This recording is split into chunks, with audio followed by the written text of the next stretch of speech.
Assalamualaikum. Ya, waalaikumsalam. Silakan masuk, Dinda. Kita. Ya, silakan duduk, Din.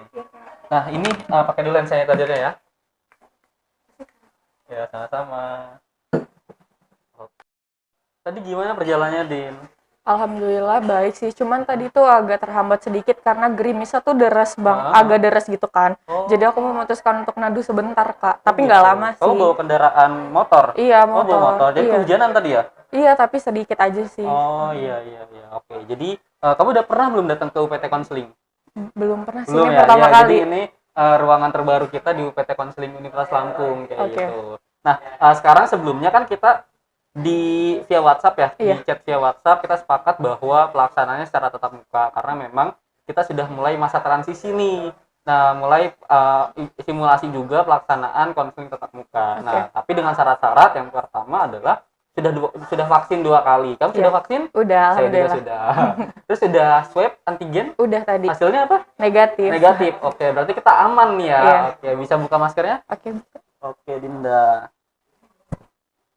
Oke, Din. Alhamdulillah berarti kalau begitu kita sudah melaksanakan kewajiban sebagai warga negara yang taat akan aturan negara seperti itu. Oke, pertama nih, Dinda udah pernah konseling sebelumnya? Udah sih pas Udah zaman ya? SMA. Iya. Oke, zaman SMA. Kan kamu juga mahasiswa bimbingan konseling. Iya. Juga kan lupa saya. Oke. Ya, jadi memang pelaksanaan konseling itu kan dilaksanakan secara individu dan kelompok. Nah, saat ini kita pelaksanaannya secara individu seperti itu. Dan yang pelaksanaan kita pada hari ini terkait dengan karir yang permasalahan yang sudah kamu sampaikan di WhatsApp. dia di WhatsApp seperti itu. Oke. Boleh sebelumnya kan ada beberapa asas ya dalam Oke. pelaksanaan konseling. Kamu tahu dong tentu Tahu. apa aja tuh, Din? Jadi aku kan karena masih maba jadi kurang jelas gitu mungkin akan nanti mungkin boleh kakak bantu Oke, gitu. gimana? Jadi kalau dari aku ada emang beberapa belas asas gitu kan. Tapi yang paling sering kita sampaikan gitu kan itu ada 3 yang dimana itu asas kesukarelaan, kerahasiaan, sama keterbukaan. Tapi kalau untuk penjelasannya aku masih belum paham juga sih karena kan masih maba gitu. Oke, jadi mungkin saya sampaikan lagi ya bahwasanya yang pertama terkait dengan asas kerahasiaan. Nah, so pasti nih ketika Dinda nanti menyampaikan apapun terkait dengan permasalahan yang Dinda alami atau apapun itu, nanti silakan sampaikan, nggak perlu takut, itu akan dijaga kerahasiaannya oleh saya sendiri kayak gitu sebagai konselor. Nah, kemudian ketika Dinda sudah merasa bahwa wah aman nih kerahasiaan saya akan terjaga, artinya Dinda memiliki asas keterbukaan. Dinda bebas nih untuk menyampaikan apapun seluas-luasnya untuk apa? Supaya pelaksanaan konseling berjalan dengan lancar kayak gitu dan lebih penyelesaian masalahnya lebih mudah lagi begitu. Dan yang ketiga itu ada asas Kesukarelaan. apa? Kesukarelaan, betul sekali. Jadi asas kesukarelaan ini Dinda sendiri nih tidak ada apa namanya? Tidak ada paksaan begitu, tidak ada paksaan. Jadi Dinda datang sini sukarela ya. Iya. Ada paksaan dari saya? Nggak ada. Nggak ada ya. Begitu. Oke. Selanjutnya terkait dengan setelah asas nih ada kesepakatan yang perlu kita sepakati dalam jalannya proses konseling kita hari ini. Nah, yang pertama terkait dengan kesepakatan durasi atau pelaksanaan waktunya berapa lama sih kita melaksanakan konseling. Nah, untuk Dinda sendiri bagaimana? Apakah setelah ini ada kesibukan lain atau bagaimana? Kayak karena nanti sore ada kegiatan gitu kak, mungkin 20 sampai 30 menit ya, Oke, 20 sampai 30 menit ya. Oke, kalau misalkan memang belum selesai mungkin bisa kita laksanakan di sesi konseling selanjutnya ya. Oke. Nah, selanjutnya bagaimana nih kondisi Dinda nyaman? Sudah makan? Udah. Sudah makan? Mau Udah. minum nggak? Kalau mau minum nanti saya panggilkan Mbak Anggi. Gak usah deh, ntar aja. Oh, nggak mau. Oke. Kalau mau nanti saya mintai matcha. Nggak mau ya? Enggak. Oke, udah nggak apa-apa. Posisi duduk bagaimana? Udah kok, aku nyaman. Nyaman. Oke, alhamdulillah kalau begitu. Nah, sama yang terakhir nih, kita harus sepakati sama-sama terkait dengan capaian sesi konseling kita pada hari ini itu apa. Nah, yang Dinda harapkan dari pelaksanaan konseling ini apa sih, Din? Harapannya aku bisa menemukan solusi yang tepat gitu ya dari permasalahan karir yang aku alamin ini gitu. Oke, jadi goalsnya adalah kita menyelesaikan solusi dari permasalahan yang Dinda alami kayak gitu. Oke, kalau begitu bisa kita mulai sesi konseling ya? Bisa. Oke, bismillahirrahmanirrahim. Yang pertama, saya boleh minta tolong ke Dinda? Oke, Dinda silahkan paparkan terkait dengan permasalahan yang Dinda alami itu seperti apa. Silahkan Dinda. Oke Kak, jadi kan aku ini mahasiswa baru ya, maba gitu kan, yang dimana ketika zaman SMA terus penentuan jurusan itu sebenarnya aku agak bingung nih, kira-kira tuh aku mau ambil jurusan apa, terus mau selinear dengan, aku kan IPS tuh dulunya, mau selinear atau gimana, itu aku masih bingung. Terus kebetulan aku kemarin itu eh, bisa nentuin dua pilihan gitu kan. Yang satunya itu ilmu pemerintahan, yang satunya itu bimbingan dan konseling, yang dimana kedua itu beda banget gitu loh, Iya, ya kan, beda betul, banget betul. gitu. Nah tapi ternyata rezekinya di bimbingan dan konseling ini. Nah sebenarnya tuh kayak masih bingung gitu kan, ya kenapa gitu kok bisa milihnya bimbingan dan konseling gitu kan, nggak kepikiran pas zaman sekolah gitu, tiba-tiba pas sekarang udah maba terus kuliah jalan itu masih bingung kayak aduh ntar kalau kuliah ini bakal jadi apa, belajarnya itu apa aja, karena kan masih maba, terus kan kuliah juga kita masih daring, masih ya hybrid gitu kan, setengah-setengah gitu kan. Jadi kayak aku tuh masih nggak ngerti gitu loh, kayak BK ini bakal kerjanya apa ya, apakah bakal jadi guru doang gitu kan.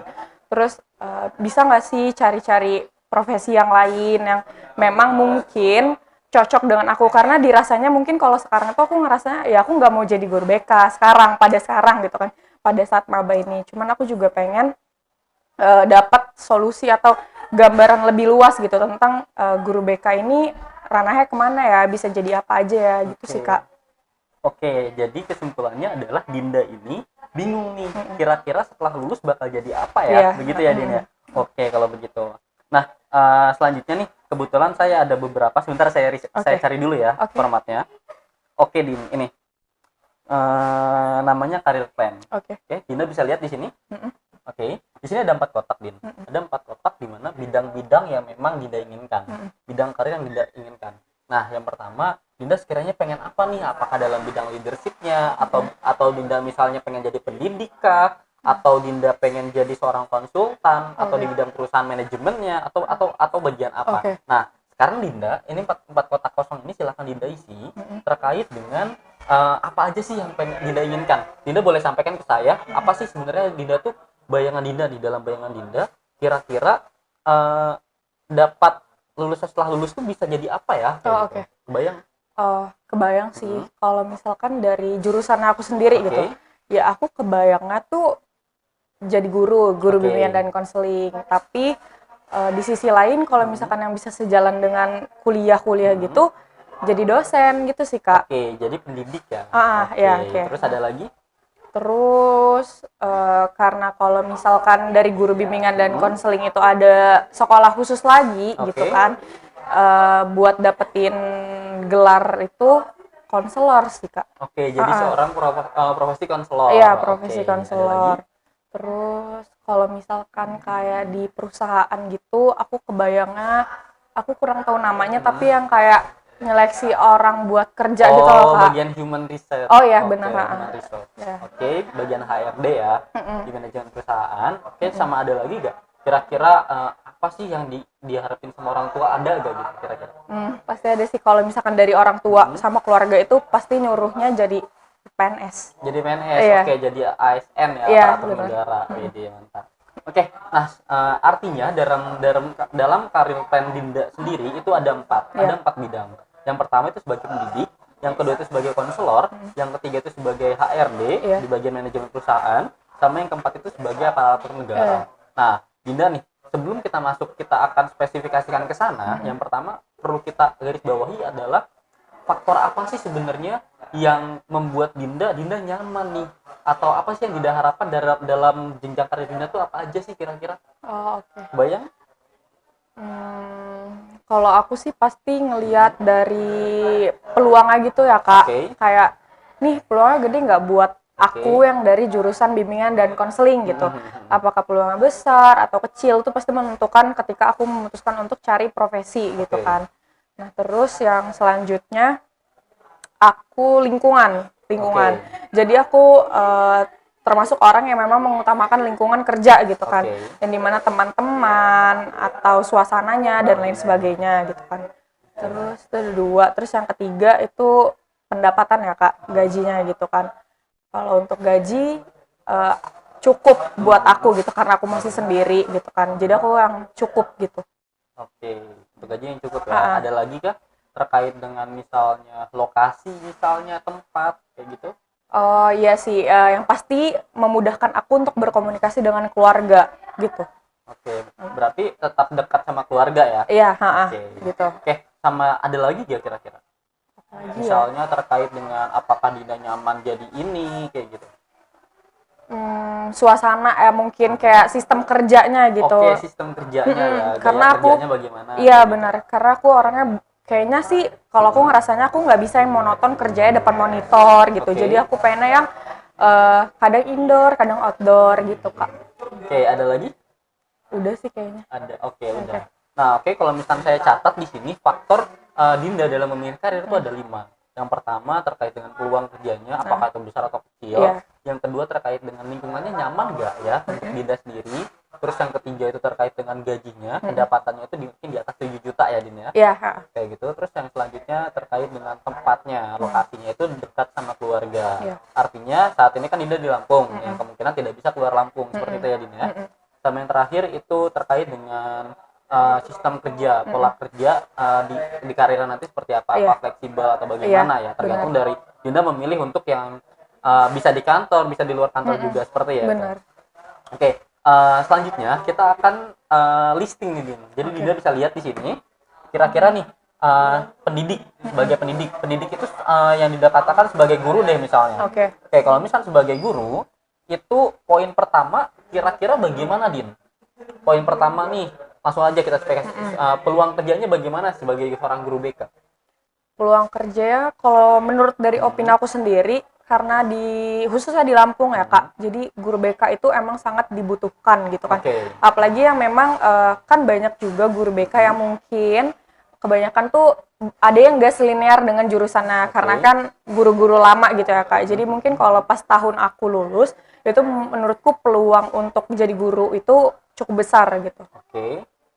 Kemudian ini Din, terkait dengan lingkungannya. Bagaimana nih bayangan kamu ketika nanti kamu jadi guru itu seperti apa ya lingkungannya? Nah, lingkungannya itu kan jatuhnya kan aku interaksi sama anak murid gitu, Kak. Kayak aku terhambat di situ sih, soalnya aku tuh nggak yang monoton untuk ketemunya tuh sama itu aja gitu kan. Kan kalau aku jadi guru berarti aku harus mendalami karakter siswanya satu-satu kan masing-masing gitu kan. Itu mungkin aku kurangnya di situ sih kalau ngerasanya kalau jadi guru. Oke, kemudian terkait dengan pendapatan. Kira-kira nih bayangan kamu apakah gaji guru itu pendapatannya di atas 7 juta atau di bawah? Di bawah sih Kak. Di bawah ya. Artinya di poin pertama saja yang memenuhi itu sebagai guru ya. Oke. Guru itu hanya poin pertama. Kedua dan ketiga tidak memenuhi. Lalu yang keempat terkait dengan lokasi nih. Lokasi kira-kira bagaimana nih? Kalau lokasi Bisa dekat rumah bisa. atau tidak? Bisa. Ada sekolah dekat rumah? Ada sih, cuman kayak nggak memungkinkan juga sih Kak kayaknya kalau kayak untuk kayak 5 sampai 10 tahun ke depan kalau dia ada guru BK gitu. Karena itu SD sih dan belum ada peraturan untuk kayak menyatakan bahwa SD negeri itu harus ada guru BK-nya itu kan ya setauku ya Kak, itu kayak masih banyak sekolah yang belum ada gitu kan. Jadi kayaknya kecil juga sih di situ ya. Kayak nggak memungkinkan juga gitu kan. Oke, sama yang terakhir terkait dengan sistem kerjanya nih. Kalau misalnya jadi guru, bayangan kamu seperti apa nih? Apakah kamu bisa fleksibel kerjanya atau bagaimana? Kayak kalau guru kan di sekolah aja. Kayak kurang juga sih Kak kalau di situ. Kurang ya, oke. Oke, yang kedua nih, menjadi seorang pendidik lagi. Tadi kamu menyebutkan bahwa untuk menjadi seorang guru sama menjadi seorang dosen. Nah, untuk dosen nih, yang pertama kita akan listing lagi ya. Yang pertama terkait dengan peluang kerja. Peluang kerja dosen, bayangan kamu bagaimana? Cukup besar. Cukup besar. Oke, berarti poin pertama sudah cukup nih memenuhi. Nah, poin kedua terkait dengan lingkungannya bagaimana? Oke, kalau lingkungan itu kan itu aku jatuhnya aku lebih ketemu mahasiswa yang dimana pasti mereka open minded gitu ya Kak ya, dari beragam asal daerah mereka masing-masing. Jadi aku ngerasa kayak kalau lingkungan tuh baik gitu, bagus gitu, memenuhi ya. Untuk poin kedua, lalu yang selanjutnya terkait dengan pendapatan nih bagaimana? Kayak kalau pendapatan di atas dari cukup sih menurutku. Di atas cukup. Sekitar 5 sampai 7 ya. Iya, sekitar segitu. Sebenarnya fleksibel sih, ada yang di bawah 7, ada yang di atas 7 kayak gitu. Oke. Selanjutnya terkait dengan lokasi nih, bagaimana lokasi? Apakah kamu akan mengambil kampus di luar Lampung atau bagaimana? Kalau misalkan untuk lokasi kan berarti ya kalau misalkan aku mau selinear berarti kan aku harus jadi dosen bimbingan dan konseling dan itu baru ada di dua universitas ya setauku di Lampung gitu kan. Jadi mungkin kalau untuk tempat ini bisa kemungkinan aku bisa dapetnya tempat yang jauh juga sih gitu. Tapi masih menjadi sebuah permasalahan nih di sini. Jadi setengah-setengah ya di poin 4 terkait dengan lokasi, bahwa bayangan kamu kira-kira bisa nggak ya di Lampung atau bisa di luar kayak gitu. Ini yang akan kita garis bawahi ya. Kita tandai. Selanjutnya terkait dengan sistem kerja nih menjadi dosen, bayangan kamu bagaimana? Aku ngerasa dia fleksibel karena kita ganti-ganti ruangan itu per jam gitu kan Kak. Kayak nih ada jam di kelas ini, ada di jam kelas itu, terus kayak ketemu mahasiswa yang banyak, bisa sharing-sharing gitu. Jadi aku ngerasa kalau untuk sistem kerjanya kadang indoor dan outdoor gitu ya seru sih, karena kan kalau dosen tuh bisa menentukan gitu kayak kita kuliahnya ini ya kayak gini ya, lagi kayak gini di luar ya atau di kampus ya gitu kan, bisa ya tergantung dari dosennya. Tergantung daripada kreativitas si dosennya, tergantung dari kamu. Selanjutnya nih terkait dengan selanjutnya pendidik udah ya, ada lagi? Udah. Pendidik, guru, dosen sudah ya. Nah, selanjutnya terkait dengan profesi konselor. Nah, untuk poin pertama nih terkait dengan peluang kerja menjadi seorang profesi konselor, bagaimana? Ada bayangan nggak? Kamu sudah pernah riset? Belum pernah sih. Belum pernah. Nah kebetulan saya sebagai konselor juga nih. Jadi kalau misalnya peluangnya sebenarnya hampir sama dengan menjadi dosen, hampir sama dengan menjadi guru, kayak gitu. Jadi untuk poin pertama sebenarnya untuk peluang kerjanya cukup besar. Namun PR-nya adalah ketika kamu ingin menjadi seorang konselor, kamu harus sebagai lulusan mahasiswa BK dan juga harus menjalani pendidikan profesi konselor. Kayak begitu. Jadi poin pertama memenuhi ya. Terus selanjutnya terkait dengan lingkungan yang nyaman. Nah, bagaimana nih kira-kira untuk menjadi seorang konselor dalam lingkungannya seperti apa menurut kamu? Kalau jadi konselor kan pasti kita nerima konsel itu yang beda-beda gitu kan, KN bisa dia dari mahasiswa kita, dari teman kita sendiri, atau bahkan orang nggak kenal aja bisa jadi konseli kita gitu kan.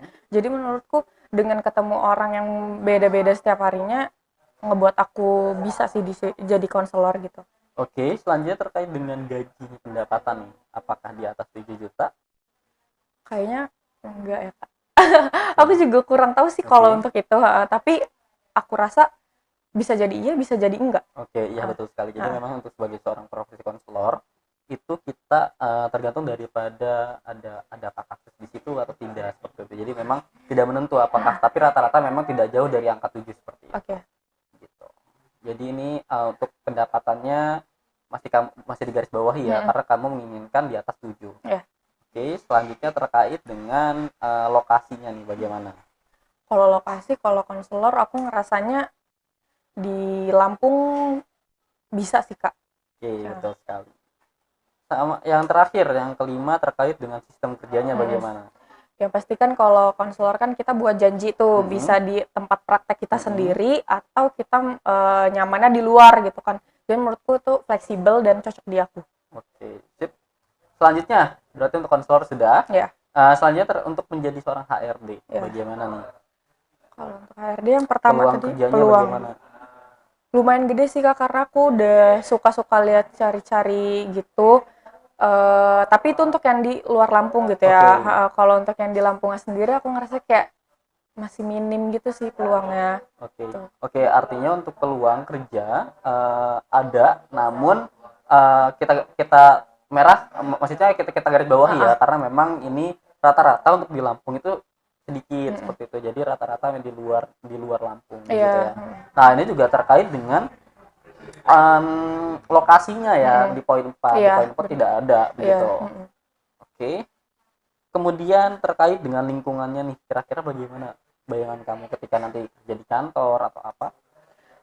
Lingkungannya untuk kerja di kantor yang pertama kan pasti aku ngerekrut orang-orang yang beda-beda, itu cocok sama aku. Tapi kan itu karena kerja sistem kantoran yang dimana terikat gitu ya Kak ya. Jadi aku mikir kayaknya itu kurang deh di aku. Jadi lingkungan kerjanya juga kurang ya. Selanjutnya terkait dengan pendapatan, bagaimana?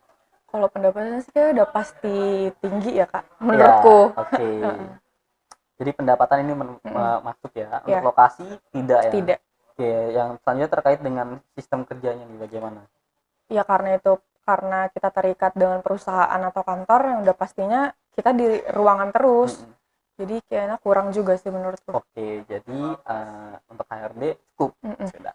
Oke, selanjutnya terkait dengan ASN. Nah, bayangan kamu nih untuk menjadi seorang ASN itu jadi apa aja sih sebetulnya? ASN, polisi, Polisi. Oke, terus ada lagi? dokter di rumah sakit pemerintahan gitu termasuk gak sih Kak? Dokter. Dokter enggak ya? Mungkin itu maksudnya psikolog ya, psikolog Oh, klinis seperti oke, itu. ha. Oke, ada lagi? Ada yang kamu tahu lagi untuk menjadi seorang ASN dari basic kamu sebagai BK nih? Kira-kira apa? Nggak ada lagi. Nggak ada lagi. Ha. Oke, kemungkinan jadi kalau misalnya jadi di ASN itu rata-rata di dinas-dinas kayak misalkan di dinas sosial itu membutuhkan konselor Oh, oke. atau juga ada di BKKBN di Oh, oke. badan seperti itu. Oke. Jadi sebagai pejabat dinas ya. Oke. Selanjutnya yang pertama terkait dengan polisi dan pejabat dinas ini. Nah, untuk poin pertama terkait dengan peluang kerjanya nih. Bagaimana bayangan kamu peluang kerjanya? Luar biasa kecil. Kecil. Oke. Luar biasa kecil. Oke. Saingannya berat ya untuk jadi Ya, ASN. se-Indonesia gitu kan. Oke. Oke, langsung aja yang kedua nih, lingkungannya bagaimana nih menurut kamu? Udah pastinya terikat gitu kan. Oke. Karena kan punya aturan gitu kan. Yang dimana kayak udah ada jamnya dari jam segini kerja, terus ya semuanya ikut kantor pemerintah gitu kan. Kayak kurang deh Kak menurutku. Oke, kurang. Nah, selanjutnya terkait dengan pendapatan. Bagaimana? Kalau pendapatan kayak udah pasti sih Pasti. terjamin. Terjamin Iya, ya. iya. Terus selanjutnya terkait dengan lokasi. Kalau lokasi ini aku ngerasanya ya kalau mau berkembang mungkin bisa keluar dari provinsi Lampung gitu. Cuman kayaknya enggak sih buat aku. Oke. Terkait dengan suasana kerja, sistem kerjanya nih bagaimana? Karena dia baju aja dia ada harinya kayak sekolah gitu. Kayak enggak juga sih suasananya. Oke. Oke, sip. Nah, sekarang boleh kamu lihat di sini Dinda terkait dengan gambaran ini kita memperhatikan memperhatikan faktor penentu yang kamu tentukan ya. Nih di sini. Di sini ada pendidik. Iya. Di pendidik ini kalau misalkan kita lihat ternyata kamu untuk menjadi seorang guru itu yang memenuhi diri kamu ada 2 poin. Oke. Seperti itu. Lalu kalau misalnya menjadi dosen itu ada 5 poin sebenarnya terpenuhi, hanya saja di bagian lokasinya itu kamu masih menjadi pertimbangan bagi diri kamu sendiri. Nah, selanjutnya juga terkait dengan sistem kerjanya juga. Berarti yang merah ini yang aku nggak terpenuhi gitu ya Kak? Iya, sebenarnya masih bisa kamu pertimbangkan lagi, tapi tidak apa ya namanya faktornya tidak menjadi sebuah faktor besar sekali, tapi masih bisa kamu pertimbangkan. Seperti yang kamu katakan tadi ya. Gitu. Nah, selanjutnya terkait menjadi kamu konselor ini pun sama poinnya, semua poinnya 5 poinnya pun ada, hanya saja di poin ketiga itu terkait dengan pendapatannya nih. Ini bisa naik, bisa di atas tersebut atau di bawah tersebut seperti itu. Nah, untuk di bagian HRD ketika kamu untuk menjadi karyawan di sebuah perusahaan itu hanya 2 poin saja ternyata, dan itu pun di poin pertama terkait dengan peluang kerjanya itu cukup banyak begitu. Walaupun cukup banyak tapi saingannya pun cukup banyak sekali juga gitu. Nah, terkait dengan yang ketiga itu menjadi ASN, aparatur negara, itu ternyata hanya 1 poin saja yang kamu inginkan, faktor yang kamu inginkan itu terkait dengan pendapatan. Nah, kalau misalkan yang kamu lihat nih dari faktor-faktor ini, kira-kira apa ya, profesi apa yang menurut kamu paling memungkinkan? Konselor sama dosen. Oke, konselor sama dosen. Nah, artinya kita akan membandingkan antara 2 tersebut, konselor dengan dosen. Oke, pertama kita akan bandingkan. Pembandingannya adalah kita akan terkait dengan kekurangannya atau hambatannya apa sih. Nah, pertama menjadi seorang dosen ya. Itu menjadi seorang dosen itu kira-kira hal apa aja sih yang harus menjadi kewajiban atau hal apa yang harus kamu tempuh atau kekurangannya apa? Kalau kekurangan jadi dosen karena itu tadi kata aku di Lampung sendiri tuh baru 2 yang ada jurusan BK-nya dan yang satunya itu dua-duanya emang negeri kan Kak, cuman satunya di BK, satunya di Universitas Lampung dan satunya ada universitas lain. Kalau misalkan itu kayak di luar itu menghambat aku sih. Untuk kan Oke. kalau tuh kayak kalau di Lampung kan cuma 2 itu. Jadi menurutku kayaknya harus keluar gitu. Nah, itu lokasinya yang dimana kan aku harus jauh sama Oke. keluarga kan. Nah, itu menghambat aku sih. Oke, ada lagi di luar dari itu terkait dengan penempatan yang yang akan kamu pertimbangkan. Benar. Nah, selanjutnya ada lagi? Terus apa lagi ya? Itu segitu aja sih, Kak. Gitu ya. Oke. Kalau dosen. Oke, kemudian itu terkait dengan dosen. Untuk menjadi seorang konselor, bagaimana? Kalau untuk jadi konselor berarti kan aku tuh harus benar-benar menuntun konseli aku gitu Oke. kan untuk mencari permasalahan dan lain sebagainya. Nah, di mana itu terkadang aku mungkin kan ada tuh masanya aku kurang baik di hari itu. Nah, ya di mana menuntut aku untuk harus baik-baik aja itu juga menghambat aku sih, Kak, kayaknya. Oke. Terus penempatan sih, Kak, kayaknya. Penempatan. Iya, penempatan juga sih. Penempatannya bagaimana tuh? Penempatannya kalau untuk kan banyak juga tuh dosen-dosen di BK itu kan yang banyak jadi konselor gitu kan, dan mereka yang bergelar konselor gitu kan, dan mereka banyak juga yang jadi dosen. Jadi menurutku kayaknya lebih menjanjikan untuk menjadi dosen dibanding konselor menurutku ya. Tapi emang dua-duanya tuh baik menurutku, cuman kayak mereka yang udah ada gelar konselor aja cocoknya mungkin di profesi dosen ini gitu, Kak. Oke, artinya di sini ya, kalau misalnya kita lihat ya setelah kamu sampaikan tadi bahwa ternyata kalau kita bandingkan terkait dengan faktor utamanya dan juga faktor hambatannya, itu untuk faktor utamanya itu yang perlu kamu pertimbangkan hanya soal penempatan saja. Tapi juga bisa Kak. Kalau misalkan jadi dosen itu kan udah pasti bisa ngerangkap jadi konselor buat mahasiswanya kan. Sekali. Sedangkan kalau konselor tuh belum tentu bisa jadi dosen untuk konselinya gitu. Jadi kelebihannya di dosen itu udah bisa jadi konselor buat mahasiswa atau orang-orang di sekitarnya juga bisa jadi dosen sekaligus ngajar gitu. Oke, jadi kira-kira nih kamu sudah bisa belum menemukan jawaban dari pertanyaan kamu sendiri? Iya, berarti aku tadi kan yang tuh aku bilang kayak jadi kalau jadi dosen itu, Kak, ternyata tuh bisa jadi konselornya buat mahasiswa juga, buat orang-orang di sekitarnya gitu kan. Tapi kalau misalkan konselor belum tentu bisa jadi dosen untuk kliennya gitu kan. Betul sekali, Dinda. Jadi jawabannya adalah kamu akan menjadi dosen. Sip, betul sekali. Nah, selanjutnya nih artinya permasalahan kita pada hari ini sudah selesai, betul? Betul. Atau ada permasalahan lain? Gak ada. Oke. Kamu sudah terbayang belum kira-kira untuk menjadi dosen PR-nya apa aja ya? Iya. Atau apa? Ya aku udah kebayang sih, berarti aku harus lulus S1 dulu nih. Habis S1 yang dimana kan kalau sekarang tuh kalau mau jadi dosen tuh harus S2 gitu kan. Jadi aku ambil S2. Nah, mungkin kalau misalkan nanti ada rezeki lebih juga aku bisa ambil profesi konselor itu tadi biar bisa merangkap jadi dosen dan konselor. Iya, betul sekali begitu. Jadi memang kita di UPT konseling ini, di UPT layanan konseling ini, UPT karir konseling ini ada namanya UPT karir. Nah, di situ kamu bisa cari informasi-informasi nih terkait dengan jenjang-jenjang terkait dengan S2 ada di mana aja sih, atau beasiswa apa aja yang bisa kamu tempuh dan cara-cara lainnya bagaimana. Begitu. Oke. Dinda, alhamdulillah kita sudah selesai melaksanakan konselingnya ya. Ada yang ingin ditanyakan kira-kira, Dinda? Kalau misalnya nanti aku ada bayangan apa lagi terus aku masih bingung, boleh daftar lagi kan, Kak? Boleh banget. Tinggal chat, tinggal isi Google Form yang sudah di-share. Oke. Ada lagi? Udah deh, Kak. Sudah? Alhamdulillah, permasalahan sudah selesai? Alhamdulillah sudah lebih bahagia? Sudah. Oke, alhamdulillah kalau begitu. Oke, alhamdulillah kita cukupkan pelaksanaan konseling kita dan alhamdulillah tepat waktu ya ternyata ya, sudah 20 menit lebih.